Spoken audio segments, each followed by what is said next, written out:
So they can believe that it's like life is only in body, material body. I understood that life is something better.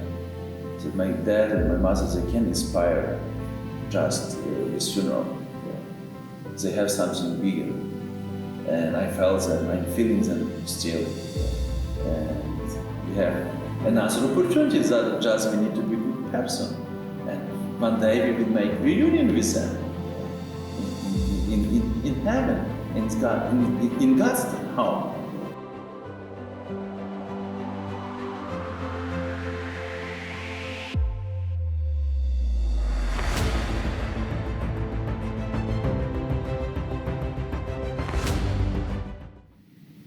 Hi, welcome to the Catholic Church.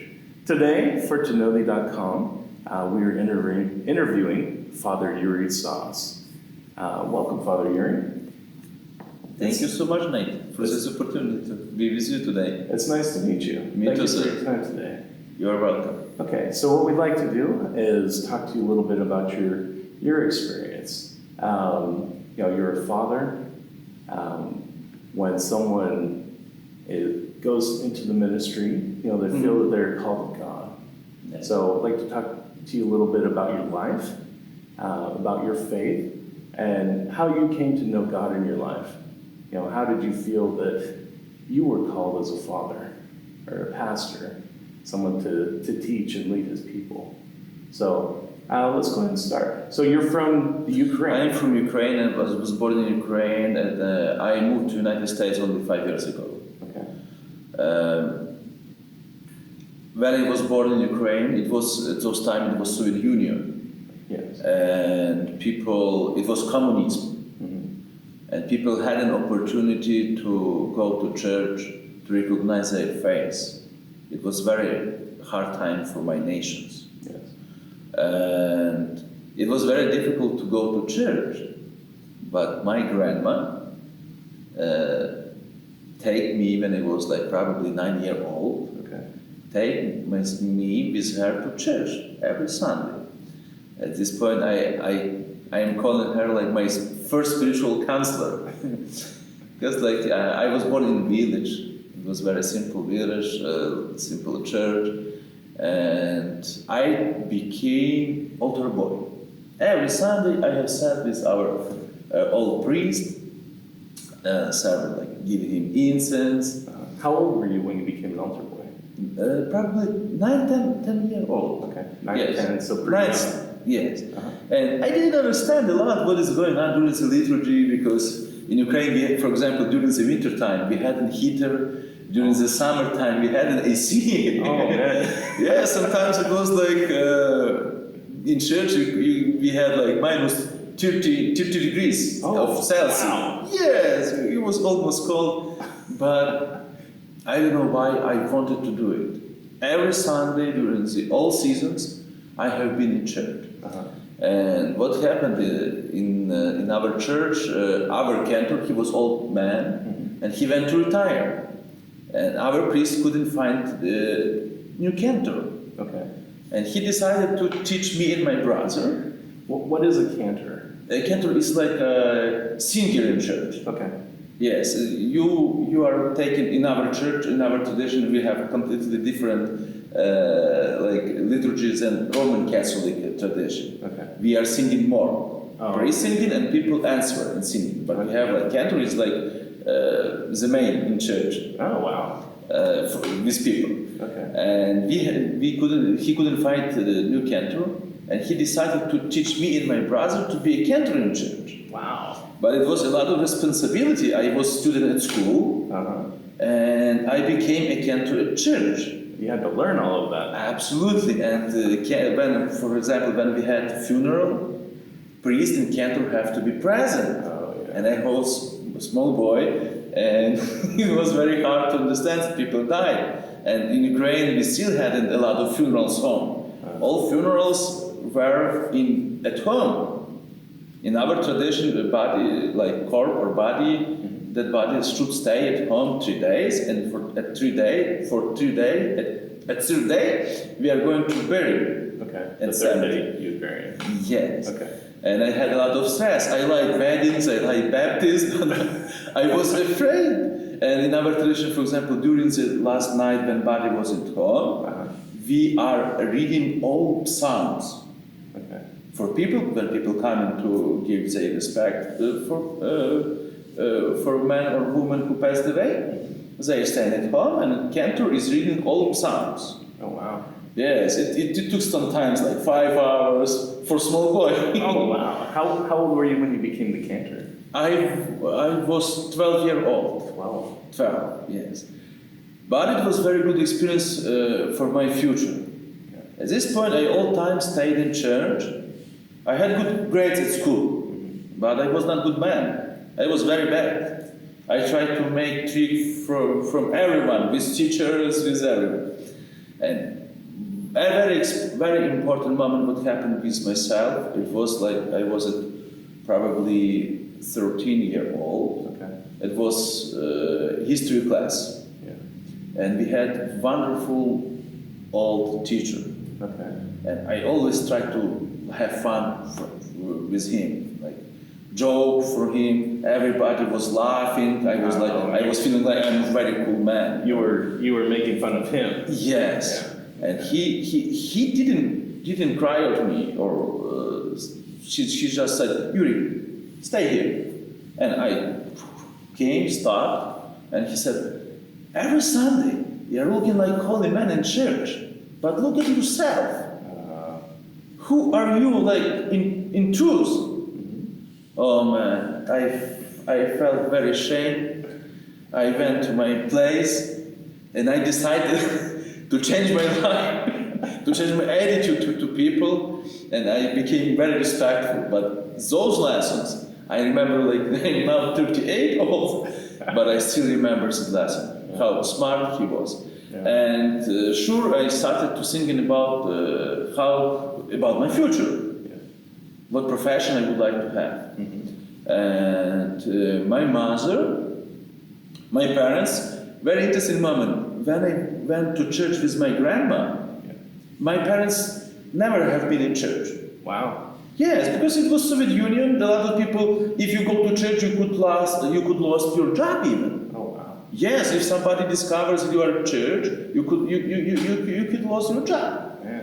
Yes, because we got our independence in 1991. Yeah. And you know, like if you didn't go to church a long time, it's not like you don't need it. Yeah. But my parents, I started asking them, why are you not going to church with me and grandma? And when I became a cantor, I started to singing, reading Apostle, everything. And my parents slowly, but they started to come to church with me, with us. That's great.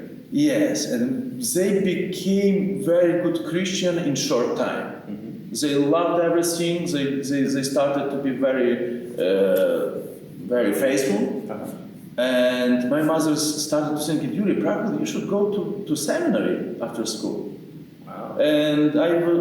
And I decided, I started to thinking about this, because what I can do for this world, what I can do for people good. I was good like in sport, in literature, in history, not in math. But I started to think that probably I need to serve for God through my neighbors. And when I was like 14, we got another priest with his family. I met her daughter, and I met his daughter. Okay. She is now my wife. Wow. Yes, and How old were you guys when you met? 14. 14. Old, and we always stayed together. Wow. We were dating 6 years. Yeah. Because when I became a seminarian, we had rule that during your seminary study, you can be married. But what happened when I was 18, my mother got cancer. Oh, wow. Yes, lung cancer. And she passed away during the 1 year. 1 year. Yes, I was at this moment, I just finished my second year in seminary. Okay. And like my girlfriend, at those times, she supported me very well, her parents. and it was very hard time for my family. Yeah. My dad, they had very good relationship with my mother, and I have younger sister. Yeah. She is like younger than me for 4 years, Yeah. and it was hard for him. At those moment, my mother was only 38 years old when he passed. Yes. Wow.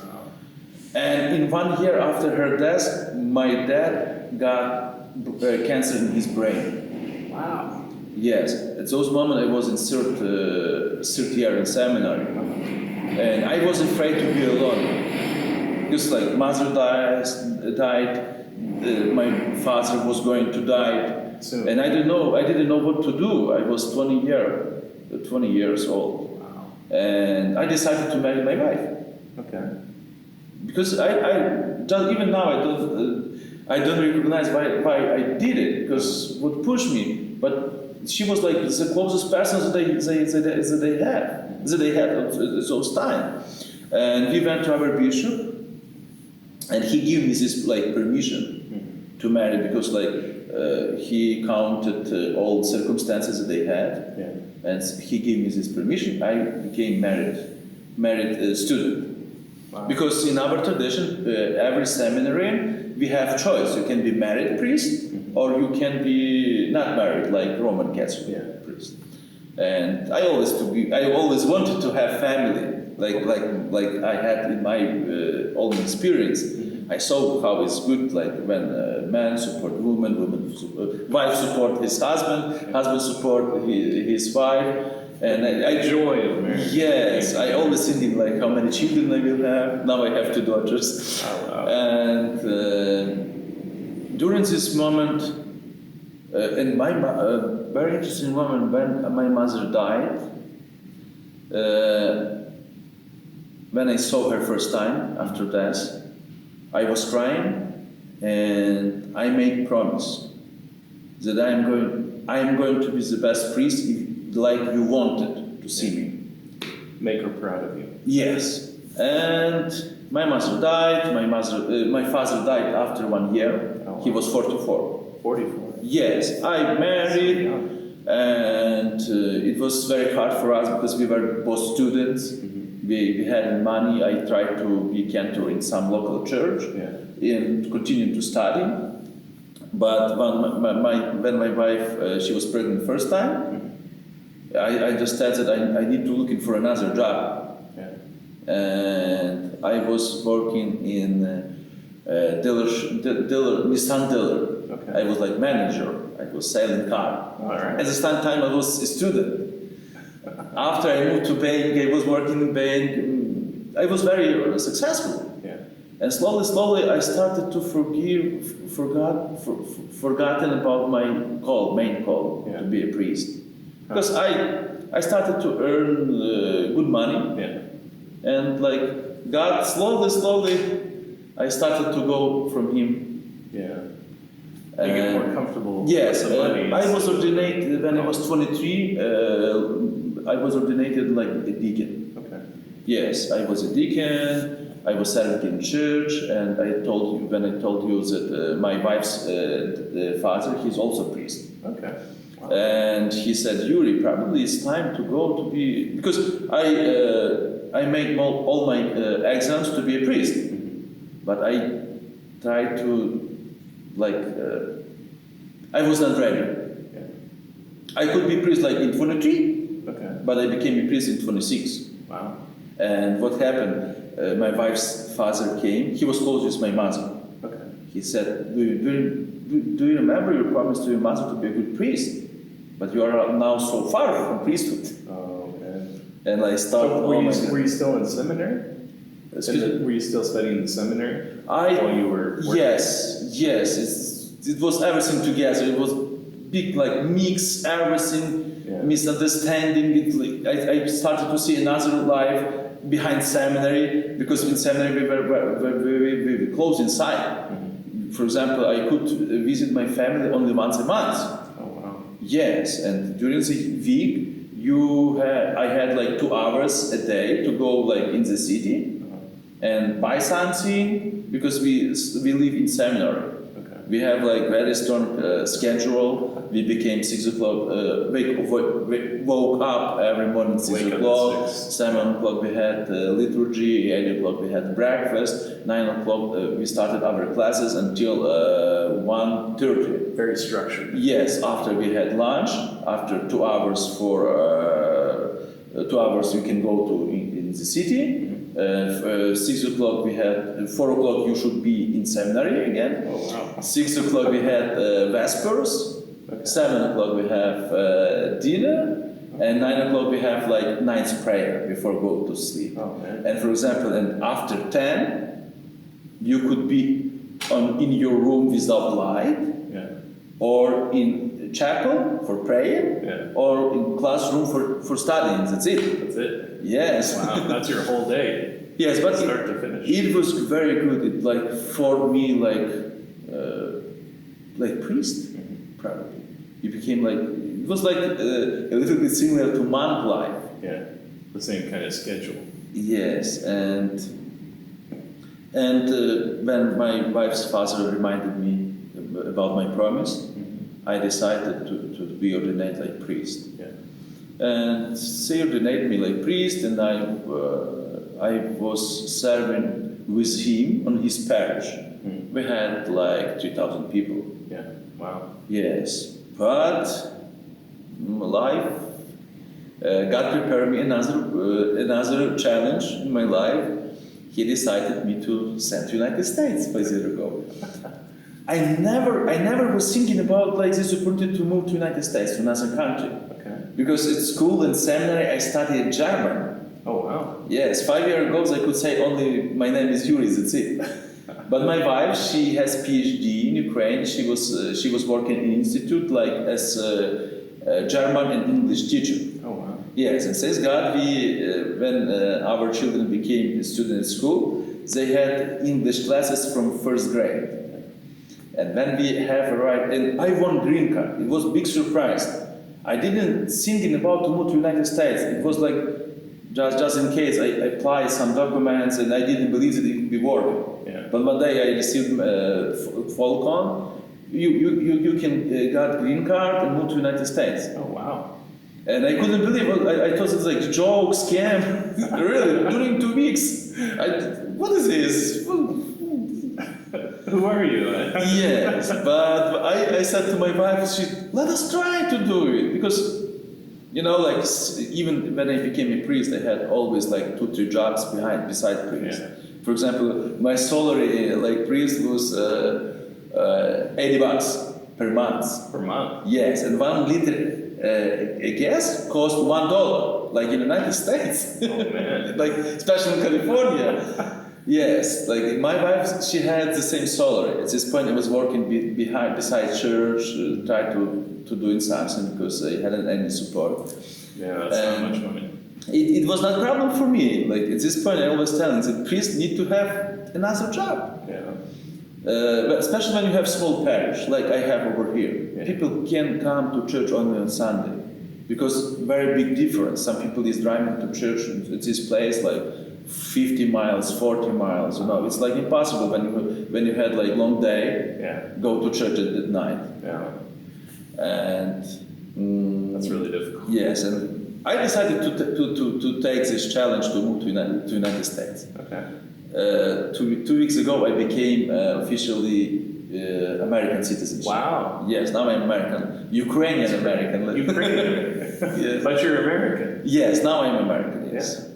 That's awesome. And when we have arrived, I hadn't any agreement with priest, with bishop, with local bishop, because in our law, when you are moving to another territory, you need to inform your priest and priest where are you going. Where are you going? Yeah. Yes, when I have arrived, it was Brooklyn. Our first stop, it was Brooklyn. Wow. And I was surprised. I couldn't believe it. That is America.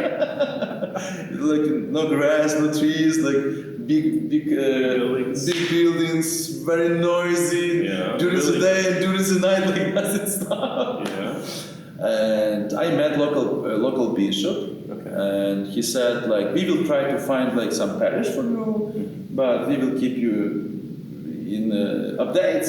Okay. But it's like I understood that I can't live in Brooklyn. Yeah. I decided to.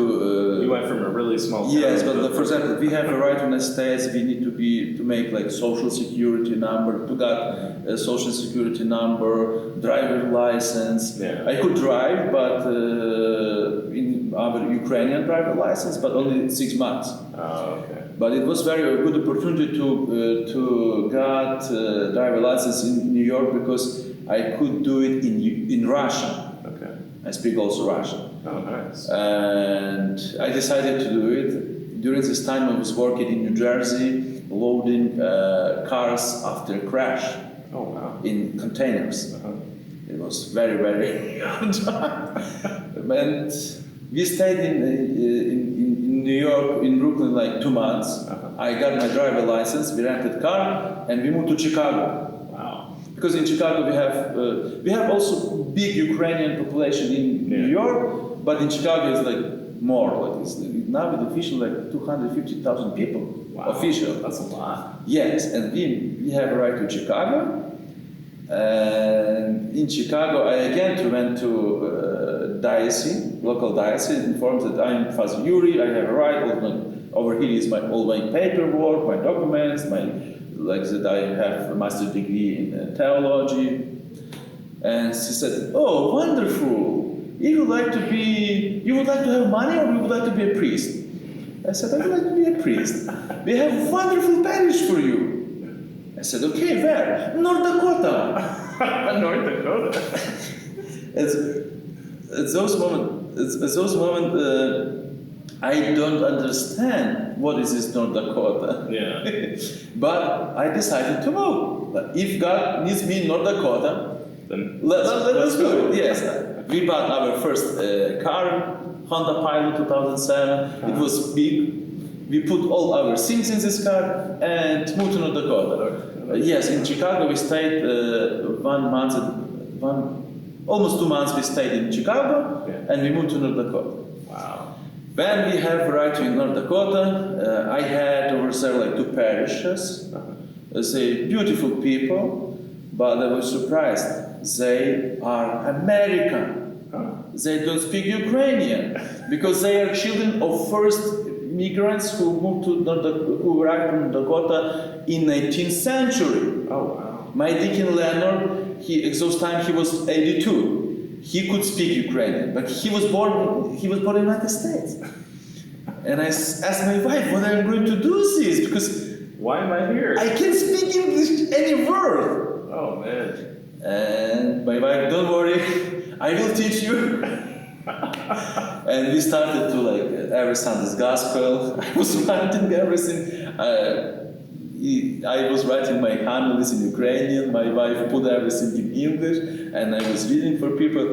And very interesting experience I got over there. That if you can speak, you can just love people, and they will give you back. Yeah. They feel. Yes. But very nice people. It's like it's the what best part experience. of, what part of North Dakota were It was close to Dickinson. you? Dickinson, okay. It was 120 miles to east from Bismarck. Yeah. Yes, it was a small village. Okay. We had like two churches, two parishes, and people accepted me. And it was so hard for me to leave them, but my bishop decided to send to San Diego. Yeah. We had what we had experience I had in North Dakota. I couldn't do nothing by myself. Wow. It was God who was working through me. Yeah. I just was like instrument because I couldn't speak even. And people, before me, they had like old priest who was old and he was like more monk style, and people moved to other churches. Yeah. But when I came with my family, people started to beg. They can come to my house anytime. We could have like coffee time or tea time. And people started to beg. They started again interesting about Ukrainian more tradition because we have a lot of traditions, wonderful tradition. People like it. And we have even now we have in North Dakota American people who just going to church because they like our style of prayers, our traditions, and it was experience when I started to trust to God, because it like from when before I moved to United States, I had good relation with God, but I didn't trust Him. Because when I have right, I told you again, when I have right to the United States, I was like a baby. Yeah. You big man, but you can say nothing. Well, you have to start. And you don't understand nothing. I was like walking with my wife, like, what did they say? Oh, you can't read the What they are signs, talking about. everything. You went from, hey, I'm really Yes, awesome. and when I was working in New Jersey, in Content, God, what did you prepare for me? I was like regular worker, dirty, wet. Oh man. It's not what you expected. Yes, but I trusted to him. I stayed with him, and he provided me. During the 4 months, we had good life in North Dakota. We have big rectory, but my bishop decided to send me to San Diego, Okay. and I have arrived to San Diego almost 4 years ago. And it was always again like people had hard time in this parish because they lost their property. And we bought land, and now we are going to build new church and new parish hall. That's great. During the coronavirus, we have started our liturgy in the garden of our parishioner. Yes, 1 year I have not been in church. Been in the garden. Yes, because this chapel was closed, where we are now. And Saints God and Saints St. Augustine monks, they are allowing to us to have liturgy in this place every Sunday. Oh, that's great. And we made big progress. We collected almost $450,000 for building fund. That's great. We had land, and I hope, like with God's help, we will start our building project in this summer. Yeah. But again, when I have right to California, parish is small, they can keep me very well, like financially, I have family. And I bought box truck, and I was driver. Box truck. Box truck, yes. Okay. After box truck, I became Uber driver. Okay. And again, God is very good. 1.5 years ago, during the pandemic, a lot of Roman Catholic priests, they are old, they can visit patients in hospices. Okay. And some local chaplains, they knew me, that I can make bring to people, make holy anointing, bring them holy communion, last rites. They started, Father Yuri, can you help us? Yes, I can. And I became interested in this area, in chaplains. And my friend Corey, he helped me a lot. I started, you should take clinical pastoral education classes. Okay. And after you will be able to have job in hospice. Huh. And I started to do it. Now I got my 4 units of CP program. Okay. And now I'm working more than 1 year as chaplain in hospice, full time. You were talking earlier about how your parents had passed away, and my dad passed away from cancer, and it's a really difficult thing to see someone go from so healthy, vibrant, and to see how it ravaged my dad's body, and took him down to nothing, and the treatments. It's really, really difficult thing to watch. You're powerless to see them sick, and you can't do anything to help them. What would you say to other people that are going through a crisis like that? We all die. That's part of life. And what would you say to people? How did your faith help you get through that moment? At this moment, I got very good lessons. That I can believe that life is only in body, material body. I understood that life is something better. That my dad and my mother, they can inspire just with funeral. They have something bigger. And I felt them, I'm feeling them still. And we have another opportunity that just we need to be a good person. And one day we will make reunion with them. In heaven, in God's home. we need to live good life over here. To be good for God and good for our neighbors. That's it. I got very, very good lessons from this situation for myself. Yeah, even though our body dies, our spirit continues to live. Absolutely. We go back to God. Because we were created for images of God. Yeah. Yeah, we go back to Him. Yes. And to be with Him, to be with our loved ones. Absolutely. And we need to tell Him what we did here on this earth, and how we helped other people, what we did.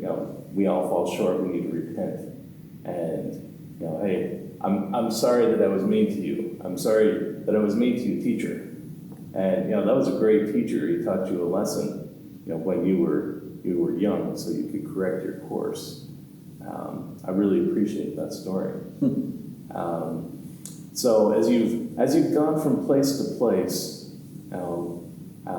it feels like you've been led by God to those places. Yes. And how did you feel when you made those decisions to move to the U.S., to move to North Dakota, to move to Chicago, to move to San Diego?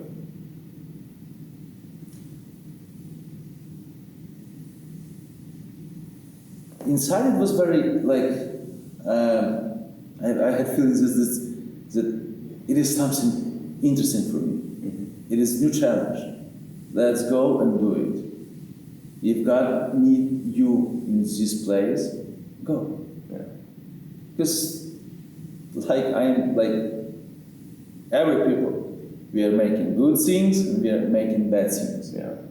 And very important to try to do more good things. Yeah. For example, why I'm here, because it's very for priests to take part in building project church, to stay with people. It was why I'm here, because Bishop said me that you need to be here because we are going to build new parish, new church, and I decided to take this challenge. And I understand God, if you can use me in these situations, do it. I'm ready. Besides that, I'm a bad person, sinless priest, but I can do something this time, something good for my patient, this hospice, or for my parishioner in my parish. Yeah, and San Diego is very historic with the Catholic Church. I just visited San Juan Capistrano. They have a mission there, and went to the museum and to see how they established that mission in 1775. There were Indians around, the Native Americans, and to be here at that time and to teach the natives about Jesus Christ and to bring the gospel. So this is a very historic place, and you get to help do that with the Ukrainians. You get to build a church. You get to help bless and bring that light of the gospel to the people here. Yes. So thank you for that. You're welcome. That's a wonderful thing. I'm very inspired by your story. I really appreciate you taking the time with me today. And what is one scripture that has stood out to you, that has spoke to you about God's love? That you've been able to feel how you've been able to connect with God through the scriptures? Stories or just scripture? As scripture, maybe sometime in your life when you read a scripture that really touched you and helped your faith. Interesting question.